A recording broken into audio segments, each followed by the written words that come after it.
I made fun of Josh McDaniels since they brought him in. Josh McDaniels is not John Gruden. Josh McDaniels is not Bill Belichick. Josh McDaniels is not even O'Brien. When you look at Josh McDaniels as a coach, a head coach of an organization, the Indianapolis Colts is probably smiling to the bank right now because what they offered Josh McDaniels and what they were giving him, it would have absolutely set the Indianapolis Colts back at least 5 to 10 years. And that's where Vegas is at right now. They overpaid for Davante Adams, decided to bring in Jimmy Garoppolo when they parted ways with Derek Carr. You brought Davante Adams in because of his best friend, Derek Carr, paying Davante Adams one of the biggest contracts in NFL history for a wide receiver. You have a kid like Renfro who is playing at the top of his game, coming out of college, becoming a young slot receiver, becoming a very good slot receiver. And then you bring in Josh McDaniels, you completely forget about him. Darren Waller at one point was one of the best tight ends in football. And you decided last year not to throw him the ball. Then you trade him away for a third-round draft pick to the Giants. Now,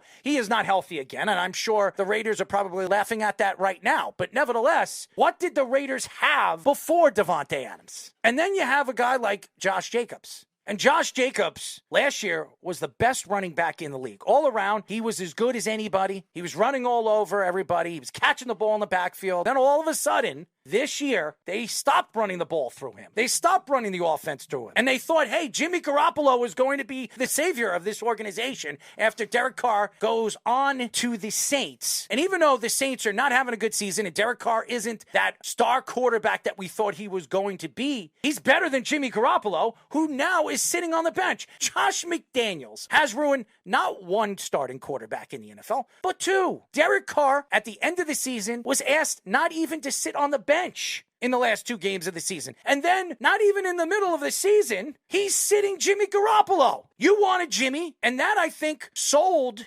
Davis an opportunity to fire Josh McDaniels. Who do they have on this roster that you can build with in the future? You're going to part ways with Josh Jacobs at the end of the year. Davante Adams is going to ask to be traded in the offseason, probably to the Jets. This team is absolutely embarrassing. Packers general manager said that he is unsure if Jordan Love is the quarterback of the future. ESPN's Rob Demovsky added that despite the Packers giving Love his 5th-year option, they need more time to evaluate whether he is the long-term solution as the quarterback of the future for the Green Bay Packers. After starting 2-1, the Packers have lost 5 straight games, and Love has just 4 touchdowns and 7 interceptions. The Packers offense is 25th in yards per game, 21st in passing yards per game, 21st in points per game. Love has 1,492 passing yards, 11 touchdowns, 8 interceptions, a 57.7% completion percentage, and a 78.2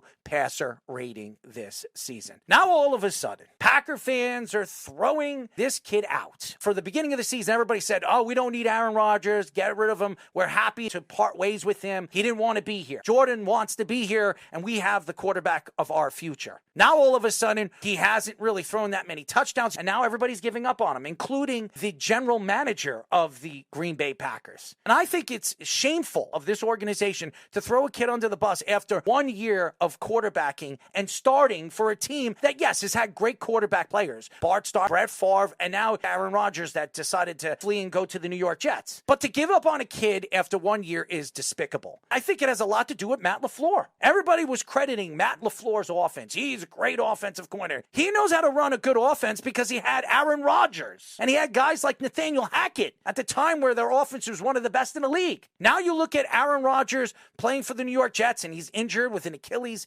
tear, and everybody says, that's why we got rid of him. That's why we didn't want him anymore, because he's washed up and he's old. And he didn't have such a great season last year because he only threw 27 touchdowns, which led the NFC last year.